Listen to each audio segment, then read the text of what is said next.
Պարզվում է Իսպանիայում կա Ապարան անունով գյուղաքաղաք, գտնվում է Իսպանիայի թագավորության Մուրսիայի ինքնավար մարզում։ Երկու երկրների ապարանցիներին միացնում է պատմությունը, երկուսն էլ պայքարել են ազատության համար եւ դառն անցյալի գնով կերտել լուսավորներ կան։ Ինչ էլ լինի, հայաստանյան ապարանի համն ու հոտը, բնակիչների հյուրընկալությունն ու անմահական ջուրն Իսպանիայում հաստատ չես գտնի։ Եթե խոսեցինք ջրից, ուրեմն ծանոթանանք ապարանի սառնորակ աղբյուրներին։ Ջրի պես երկար կյանք ունենաս։ Լավ է։ Ամեն անգամ բուրը վերցնելուց դու ջրի պես երկար կյանք Ում ուզում ես օրհնես, պետք է ասես, որ ջրի պես երկար կյանք ունենաս։ 1946 թվականին ճարտարապետ Ռաֆայել Իսրայելյանի նախագծով կառուցվեց այս աղբյուր հուշարձանը։ Գրգռան է կոչվել հենց այն օրից, երբ ցուցադրել է իր իսկական հզորությունն ու ջրի առատ հոսքը։ Աղբյուրն ինչեր ասես, որ չի տեսել տարիների ընթացքում։ Երկրաշարժն էլ չշրջանցեց աղբյուրը, 7 տարով ցամաքեց։ Վերանորոգումից հետո պետք է ինքը մի քիչ լավ չեղավ, որ գրգռան չմնաց իր ճյուղին։ Պարզապես ջուրը պիտի իմի եթե դուք նայեք հետևի մասով, աղաքին գետ է գնում այնտեղ։ Այսինքն կարելի է այստեղից գրգռացնել այդ ջուրը։ Գրգռալ բառը մեր լեզվով ասում է ձայն հանող աղբյուր է այս։ Հովհաննես Գրիգորյանը մեկն է այն նախաձեռնողներից, ովքեր աղբյուրի խախտվածությունը վերականգնել եւ նորից կյանք են տվել նրան։ Այսօրվա պես հիշում է 2009 թվականի հոկտեմբերի 24-ն էր։ Կառույցը հիմնականում կառուցվել է ժողովրդի հանգանակությունով,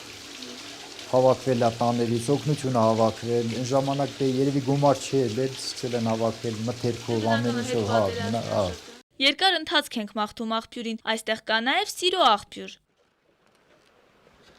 Օրորվում է փայտի անկայուն, կտորները պարզապես փախչում են ոտքից տակից, սակայն ապարանյան սառնորակ ջրին հասնելու համար աչքից ռիսկի գործոնը զրոյականի է հավասարվում։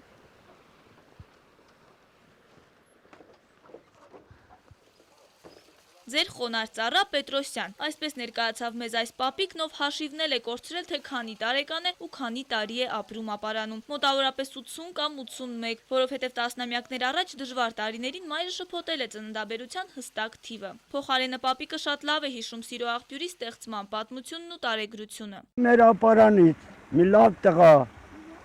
անուն Աշոտ, ազգանուն Սաֆարյան, եկա Մանգալուն, նկատեց այս ջուրեն, ասաց Միշա, ուզում եմ ստեղ մի լավ աղբյուր կառուցեմ, խելքդ իշ կրա, կարողա փորեմ ջուրը կորի, ասե Աշոտ ջան, ես պատասխան կտամ, դու ինչքան կարաս փորի, սարքա քու ուզած ձևով։ Այդ մարդն չարչրվավ, փորեց, ջուրը բարձրացուց եւ անում դրեց այդ օրվանից սիրո աղբյուր։ Նման ցուրտ եղանակին աղբյուրից ջուր խմելն իսկական փորձություն է։ Մինչդեռ ասում են 7 բուր խմելուց հետո սեփական ափի մեջ կարելի է տեսնել սիրած մարդու անվան առաջին տառը։ Մեր լրագրող Արտուրն արդեն փորձում է 7-րդ բումը, թե ինչ տառ ենք տեսնում, ինքներս չենք կարող ասել։ Ապարանցիները բարի ու շռայլ մարդիկ են, իրենց աղբյուրների հարցում էլ ժլատ չեն։ Նա ջուր խմեմ ու ասեմ։ Աջեզարը սիամանտոյից ասեմ, որովհետև էսի սիրո աղբյուր է։